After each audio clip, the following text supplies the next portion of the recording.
Hello mga kabagis. Tayo ngayon magluluto ng tinolang manok. Ayan, nagisa na nga ako ng luya, bawang, saka sibuyas. Halu-haluin lang natin mga kabagis para maging golden brown yung kulay na. Tapos ilalagay natin yung manok.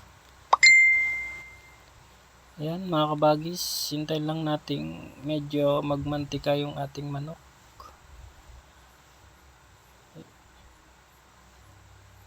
Tapos halo-haluin natin yan mga kabagis, halo-halo lang hanggang maging golden brown yung kulay ng ating manok.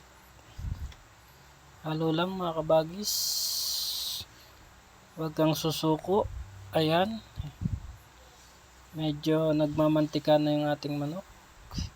Halo pa more. Yan, mas masarap, mas maraming halo. Yan. Then lalagyan na natin ng 2 basong tubig. Halo pa ulit. Tsaka natin ilalagay yung tanglad, pampabango dun sa ating manok para mawala din lansa. Tsaka lagay natin yung papaya. Medyo malaki nga ang hiwa niyan mga kabagis. Tsaka kaunting patis, pampalasa. Ayan, tapos talbos ng sili.